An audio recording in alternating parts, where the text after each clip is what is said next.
Hello and welcome to the latest episode of Let's Talk Daily. Today we're going to be covering all of the latest gaming news for you guys as usual. We're going to get things started with Mass Effect Andromeda once again. This was something that could have fitted in yesterday's show, but was published just after our podcast went live, so we want to cover it for you guys today. Instead, in case you missed it, the trailer went live for the campaign side of the game on Wednesday at CES, and they've also been teasing a few other bits of details and answering a few community questions about the title. The general manager of BioWare, Aaron Flynn, mentioned that the multiplayer news about Mass Effect Andromeda is going to be coming soon. There wasn't any specific month or period of time as to when soon is. It could be this week, well, next week, it could be next month, it could be in a few hours. At this moment in time, it's not out, and it's currently 8 PM in the UK on the 6th of January, so I doubt we're going to be getting it this week, so it might be next week. We'll just have to wait and see for what is happening with that, but I'd like to know what is happening with the multiplayer as well, so of course we'll keep you guys up to date as soon as we hear anything regarding the multiplayer features in Mass Effect Andromeda. Now, continuing on with Mass Effect Andromeda, we're currently not knowing any details about the minimum specifications and recommended specifications for the game. Aaron Flynn also answered a question by Chris Morton that the minimum specifications and recommended specifications will be launching in February at some point. Once again, nothing is clear between the beginning, middle, or end of February, but it's going to be out in February, hopefully, so that will mean that we will have a basis to go off. If you're working off some of the previous games that have been released on the engine, I suspect that if your machine can play Battlefield 1 or Star Wars Battlefront, you'll probably be able to run Mass Effect Andromeda, but nothing is confirmed just yet. The gameplay that was released the other day was on a GTX 1080, so do take that into account as well when thinking about this game. If you want graphics of that compatibility and capability, you're probably going to be wanting a very, very powerful machine. So that rounds up all of our Mass Effect news for you guys today. I hope you found that useful. If we do get anything else coming up over the next few days and weeks, of which we most likely will, we'll keep you up to date in our future episodes. Moving on to our second story of the day, Square Enix Europe's Twitter accounts have been hacked by a gang calling themselves Cyberwolf Gang. They've been doing some interesting things. They've not made any announcements, but they've been basically saying if you don't watch anime, then what are you doing with your life, and having a run to Electronic Arts and FIFA through the official Square Enix Twitter account. This also happened to the Just Cause Twitter account as well. So both of those are quite prominent Twitter accounts and have, especially on the Square Enix Europe Twitter account. As this hack was taking place, the Square Enix Twitter account lost over half of its Twitter followers, also blocked quite a few of the followers, deleted a few tweets, changed the bio, description, and cover art, logo, and did the usual things that hacker groups do with prominent Twitter accounts. They didn't make any surprise announcements or anything like that, which would have been quite funny in some aspects, but at least they have regained access now. It took them a few hours, but hopefully they'll be able to fix the damage that has been done to those Twitter accounts. So if you did follow Square Enix Europe, do go and re-follow them, because you've most likely been unfollowed automatically. Whether they've been refollowed for you because their Twitter follower count has gone back up again. It might be possible, but just do double check. Most likely won't be an issue. Currently, no other Twitter accounts have been affected by this hacker group, and we haven't seen any possibilities of future attacks on any of the other accounts or any other studios or anything like that. They seem to be a fairly small group that got into the Square Enix Twitter accounts. This has happened in the past to a matter of other high-profile Twitter accounts, for example, TechCrunch, Xbox, PewDiePie, etc. So do keep a lookout. These things do sometimes happen, especially if it's a very prominent Twitter account. So yeah. Moving on to our next story, some impressive sales statistics from Mojang, the team that make Minecraft. Minecraft has now sold over 25 million copies in total across PC and Mac, which is quite impressive, especially as this time last year they had sold just over 22 million units. So that means that they've sold 3,077,000 units in a year, which for a game which is fairly old, it was released in 2011, is still quite impressive to be selling that number of units per year. Not many games even have support after 3 years, and Minecraft does. Still to this day, 5 years later. So that's really impressive. Keep up the good work, Mojang, and we'll be updating you of anything else. A few updates have been released recently, and yeah, they're keeping up support quite impressively. There was some murmurs of Minecraft 2 being in the works, but I'm not really sure what they could do with Minecraft 2. So we'll see what happens with that. I suspect that the sales figures will start to drop more and more as the years go on, so don't expect that kind of statistic in a few years' time, and I doubt that the game will be supported for another 5 years. So that might be a shame for some people, but I'm sure the mods will keep it alive and there'll still be a player base around. Moving on to our next story, if you remember last year, Disney Infinity was cancelled. They weren't going to be working on any more games or any more figures. However, that doesn't mean that they weren't actively looking into releasing any more characters for the game or developing future titles and products related to the Disney Infinity world. And something that they were actually working on just before the whole project got called off was some Rogue One themed characters for the Disney Infinity 3 game.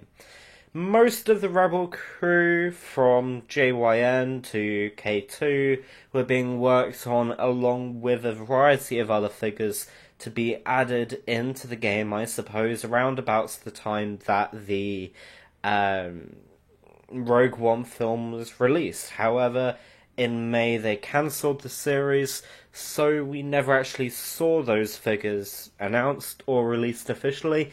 So it would have been interesting to see what other products they had in the works behind the scenes, and what other things they could have possibly done with the Disney Infinity universe.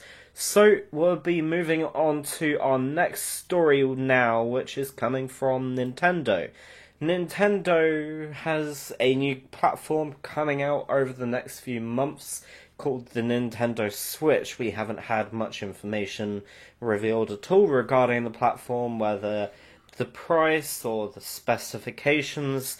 None of that kind of information has been talked in detail yet. With console slated for a March launch, we don't really have any information about the platform just yet. That's going to be changing next week, however, because Nintendo are hosting a press conference and a few hands-on sessions next week for press, so that people can have some details about the launch date exactly instead than just a month of the launch. Also, price specifications like the GPU and CPU and how powerful the games will be.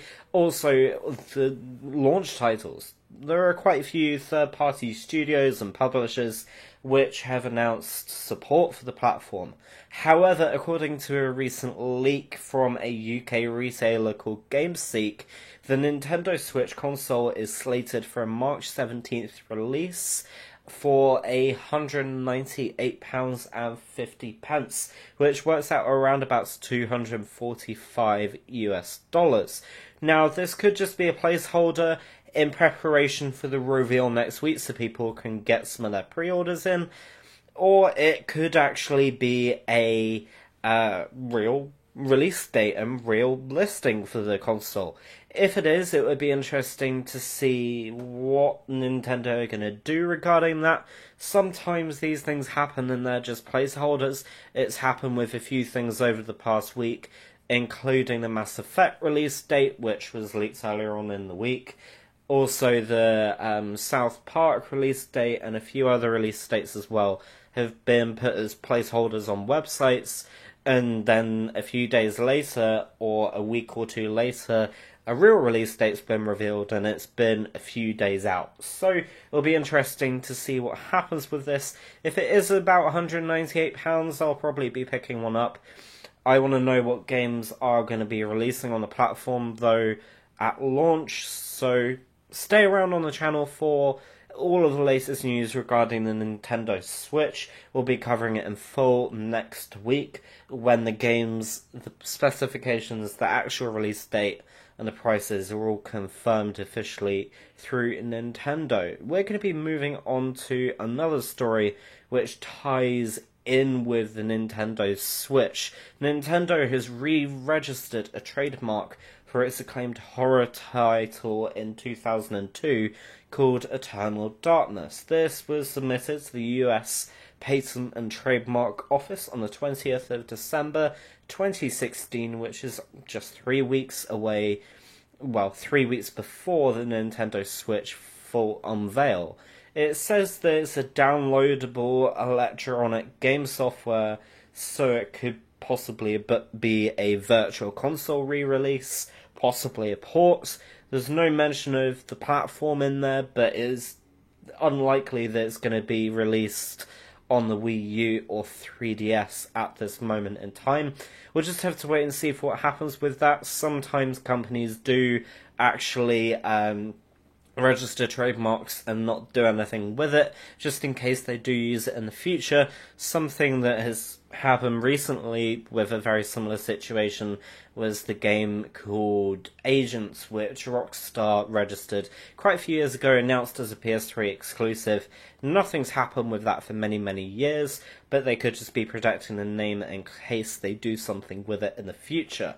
So it'll be interesting to see what happens next week, if Eternal Darkness is revealed, or that's something that's coming up around about E3 kind of time. We'll just have to wait and see for what happens. Moving on to our next story, last year you may remember a game called EverQuest Next was in development and was cancelled around about March of last year. Another project in the franchise is going to be cancelled as well.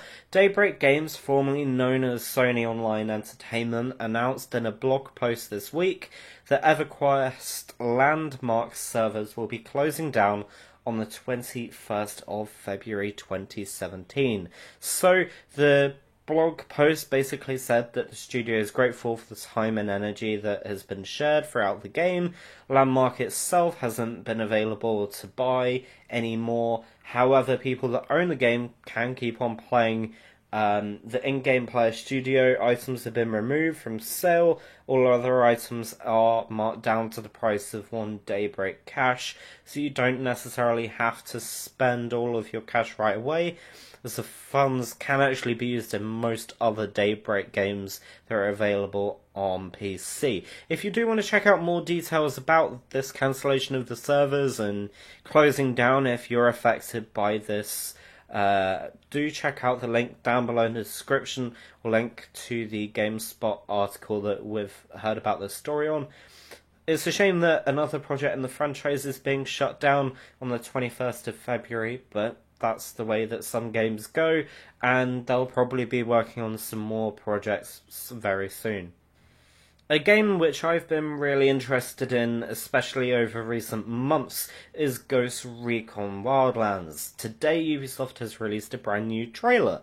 It's a live-action based trailer which shows off some sniping action and for some reason also a cat. Now, we're not 100% sure when a beta is launching. There is a beta launching for the game.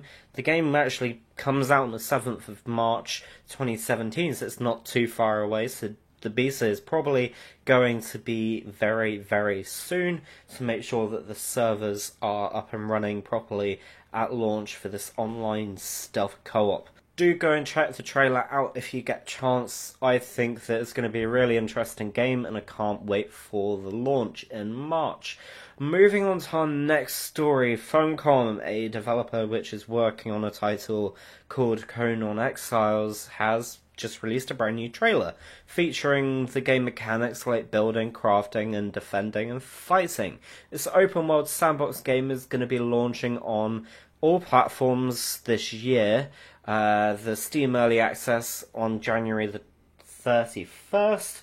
The game launches on Xbox One preview program at some point this spring. However, no date has been set just as of yet for the PlayStation 4. They don't host an early access program, however, Art Survival Evolved has managed to get through that door, so we might be seeing it at some point. PlayStation seems to have been a bit slow with adopting the early access programs. However, if you do get a chance, you can also check out a live stream on the Twitch channel for the game. I think the stream might have already passed. I'll see if I can find a link for it. It's also linked on the GameSpot article, which will be down below in the description. But that live stream is going to be highlighting some of the advanced building and crafting gameplay. I can't wait to see more of this game. It looks like a very interesting open world sandbox. So yeah, I'll probably pick that up and release some gameplay on the YouTube channel for you guys. Now, if you're a PC player, you probably don't like using controllers. However, some people do like to use controllers for games like simulations and things like that. In a more recent Steam Beta Client update that's just launched, you can now use your Xbox controller for any game on the platform. This includes games which don't have built-in supports. This functionality was already introduced for PlayStation 4 controllers last year, so this means that you'll be able to use any controller, including Xbox One or Xbox 360 controllers, without any hack or changes needed in case the game doesn't support it.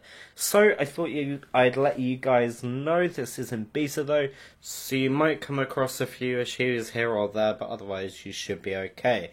Moving on to our next story, a DVR clip has been released on Xbox by a player with the name DP Sayer, who has been the first person in over 2 years that has actually come into an encounter on Elite Dangerous with an alien species. This is something that was known to be in the game, but has taken many, many years for somebody to actually encounter. Now, other people may have possibly encountered it, however, not recorded their video clip or made it physically obvious. So it's pretty cool that people have actually started to come across aliens in the game, even though it has taken 2 years. Moving on to the next story, some people may be interested in a Sega game called Shenmue, and this is something that may be coming back. It's been a little while. Sega haven't really done a huge amount with the title recently. It could possibly be an HD remake of the original game or something like that, because the domain was actually registered as Shenmue HD. And we don't have a huge amount of information around this anymore. Now, it's actually turned out that there were 3 domains registered, one of which was called Shenmue Remastered, and then there was also another one which was called ShenmueGame.com. One of these actually is misspelt on purpose. It turns out that the real spelling of the game was actually registered in 2015 by another person on GoDaddy. So that means that Sega may have lost that domain, and they wanted to try and find a way to still have a similar name, so they probably tried to reserve it that way. It would be interesting to see what happens with this. Nothing is confirmed directly via Sega though, so we won't know probably anything until E3, or possibly we may never know anything. They may just be protecting their IPs, which is something that does happen quite a bit. So if Sega do announce anything, we'll be covering that in our news episodes in the future, and most likely be around about E3. Now, as you may know, if you follow me on Twitter or have followed me personally for quite a few years, I'm quite a huge fan of the Battlefield franchise. There is a game which was released quite a few years ago called Battlefield Heroes, which was a play-for-free title that had its servers turned off quite a few years ago because of the server company behind it going bust and it not being really a huge success. However, there may be rejoicing in sight for gamers that like the release. I actually really did enjoy it. However, there is a project which is just launched on Kickstarter called Renegade Line. This is actually what seems to be a variation of the Battlefield Heroes release. Now, it's a third-person cartoon shooter mixed with MMORPG elements with 2 factions and 4 classes. Sounds familiar to the typical Battlefield player. It has a level cap of 100, very familiar. Multiplayer game with ranked game modes, hundreds of customization options. Interesting thing that's going to be different is it's also going to have an esports game mode, which will be pretty cool. I'm probably going to back to this. Now, it does look quite a bit similar to Team Fortress 2, looks pretty much identical to the Battlefield Heroes project, but obviously it isn't identical because this is something that was under copyright, and EA would probably have a bit of a go at them, but it looks really cool.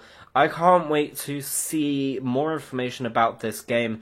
It's already gone well over its funding goals of €50,000.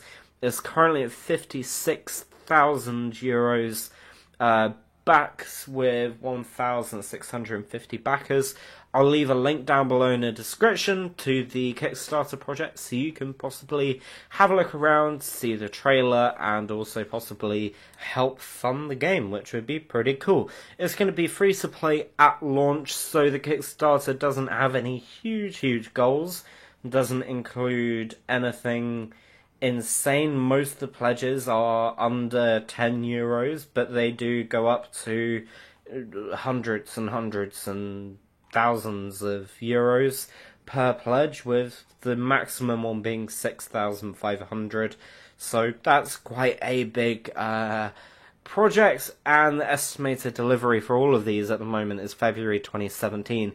So it's been doing pretty well. The game's being made by a studio called Revengeance Games and on the Unreal 4 engine, so it's going to look pretty good, and I can't wait to see what happens with it. It's been in development for a while now. I think it was their first project that they worked on, and the studio started in 2014, so it's been in works for about 3 years now, and looks pretty well done so far.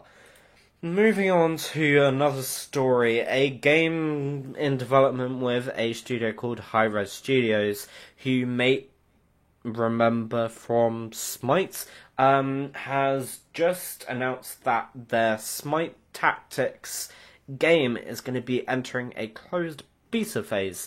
This is replacing the alpha that launched back in November of last year. There are quite a few other games which have also been announced in the Smite franchise, like Smite Rivals and also Smite Tactics. Smite Tactics is the deck building variant of the game, with all of the different gods and things like that from the original Smite game.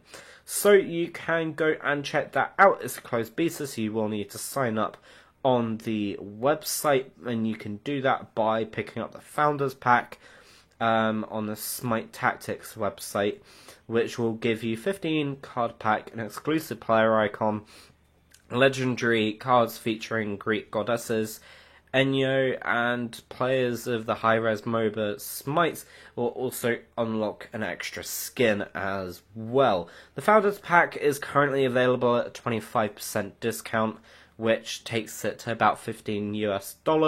Do make sure that you check this out if you're interested in card games like Hearthstone and things like that.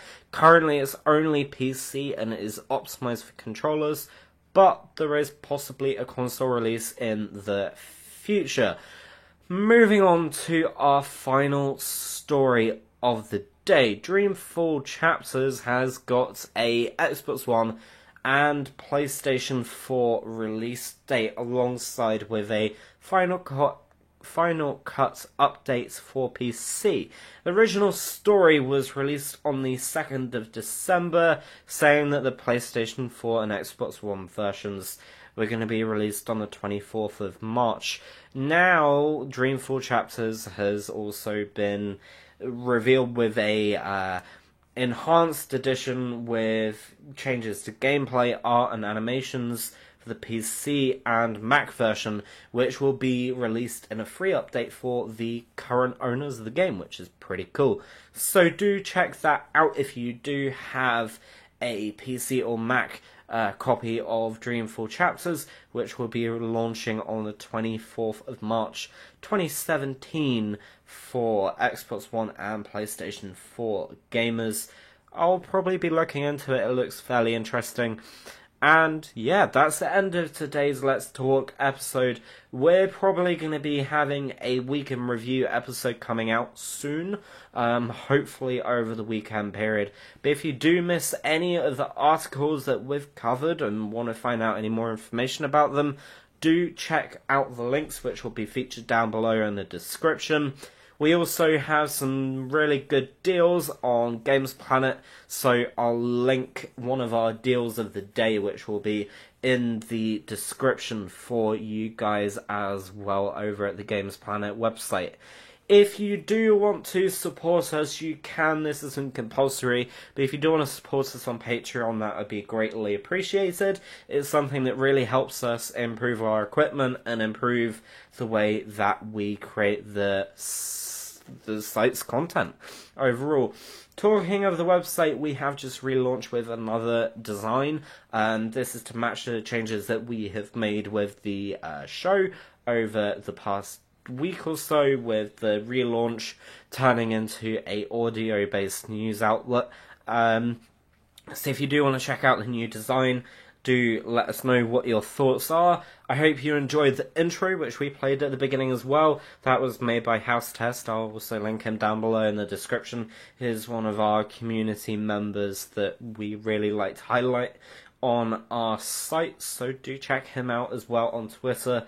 And yeah, thank you for listening. We'll be seeing you next week at the latest, most likely on Monday, if any news is over the weekend announced or anything happens on Monday. It tends to be a fairly quiet start to the week for gaming, and then it picks up and then it dies again on a Thursday typically, but Fridays been fairly busy this week, so next week's shaping up to be fairly busy as well, alongside with all of the Nintendo Switch content, of which we'll be having a longer podcast as well dedicated to that. Once again, thank you for listening, thank you for supporting us throughout these changes. Can't wait to see where the show goes in the future. If you do have any feedback, join our Discord server or send us over a tweet or leave a comment. We read them all the time and we try to respond to them all the time and make sure that everything is up to a high standard and meeting your requirements and kind of suggestions. We want to hear from you guys as much as possible. And yeah, see you next week, and goodbye. And goodbye. And goodbye. And goodbye.